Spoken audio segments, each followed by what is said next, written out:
জীবন মানেই হচ্ছে দুঃখে কষ্টে ভরা একটা পরিপূর্ণ জীবন, তাই না বন্ধুরা? তো হ্যালো এভরিওয়ান, কেমন আছো সবাই? আশা করছি ভালো আছো। আলহামদুলিল্লাহ, সকলের দোয়াতে আমিও ভালো আছি। সকলকে জানাই আসসালামু আলাইকুম। আমার জীবনেও কিছু সময় ধরে একটু কষ্টই গেছে, সেইগুলো না হয় আমি নাই বললাম। আমি আমার পার্সোনাল লাইফ আমি এখানে ডিসকাস করতেই চাই না। তো এখন সময় হচ্ছে কামব্যাক করার। অনেক ভাবলাম, অনেক চিন্তা করলাম। তো কামব্যাক করাটা খুবই জরুরি। এইভাবে বসে থেকে কোনো কিছু মানে লাভ হবেই না। তো এই জিনিসটাই করা মানে কামব্যাক করা সেটা না, আমি অনেক কিছুকেই বোঝাচ্ছি। জাস্ট এটা আমার শুরুয়াত করছি, আমার কামব্যাকের শুরুয়াতটা এখান থেকেই হচ্ছে। আমি চলে গেছিলাম একটা দিদির পার্লারে, তো চলে আসলাম দিদির কাছে। তো বলেই দিই যে তোমাদেরকে কি করাবো। এই যে চুল দেখছো একদম রাফ হয়ে গেছে, মানে অনেক খারাপ হয়ে গেছে। আর আমার ইচ্ছে যে চুলটাকে একদম ছোট করিয়ে দেব, আর হচ্ছে একটু স্মুথনিং করাবো, মানে লুকটাকে একটু চেঞ্জ করতে চাইছি।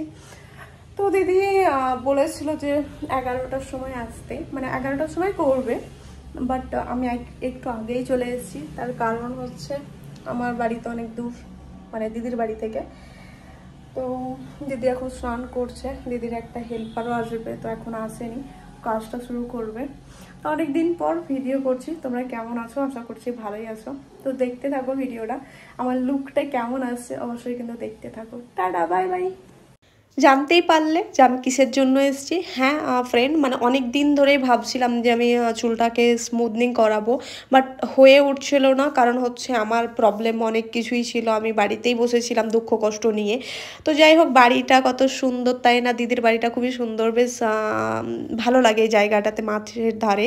তো এতগুলো চুল আমি কেটে দিয়েছি, দেখতেই পাচ্ছ 1 টিপের বেশি চুল আমি কেটে দিয়েছি। এখন আমার চুলটা ওয়াশ করা হলো, কারেন্ট চলে গেছে, আজকে রবিবার, এটা আমার ঠিক মনে ছিল না।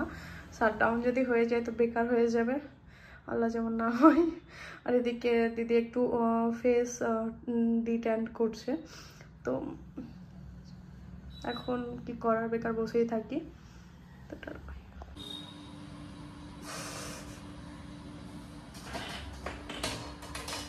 হাসছি তার কারণ হচ্ছে মানে আমার সঙ্গে কিছু না কিছু ঘটবেই, এটা একদম নিশ্চিত।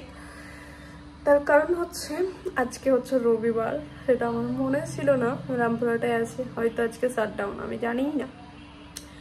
তো এখন হেয়ার ওয়াশ করার পর কারেন্ট চলে গেছে, বেকার বসে আছি, জানি না কি করবো আমি। আজকে আদেও কি আমার স্মুথনিংটা হবে না হবে না, উপরবেলাই জানে।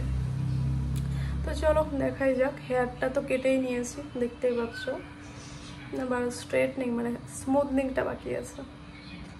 সেদিন তো দেখতেই পেলে শাটডাউনের কারণে হচ্ছে তোমার হয়নি স্ট্রেট করাটা, স্মুথনিং করাটা। আজকে আবার বেরিয়ে পড়লাম, 2 দিন হয়নি মাঝে, কারণ 2 দিন দিদির কাজ ছিল সেই জন্য।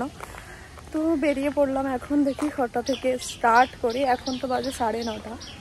তো আই থিঙ্ক আমি ওখানে পৌঁছে যাবো হচ্ছে 10টা বেজে যাবে, তারপর স্টার্ট করবো। মানে মেখেছি, সানস্ক্রিন মাখলেই না একদম মুখটা একটা চিপচিপ করে। তো টাটা, বাই বাই। টোটো দেখি এখন, তারপর তোমাদের সঙ্গে দেখা হচ্ছে পরে। পৌঁছে গেলাম দিদির কাছে, আর দেখি কাস্টমার আছে বলে ধরো একটু ওয়েট করলাম আমি। সেই দিনকার কাণ্ড তো তোমরা শুনতেই পেলে যে কি কি হয়েছিল আমার সঙ্গে। তো যাই হোক, আবার চলে আসলাম এখানে। ফার্স্ট ক্রিম আমার অ্যাপ্লাই হয়ে গেছে, তো হেয়ারটাকে এখন চেক করা হচ্ছে আর হচ্ছে ওয়াশ করবে।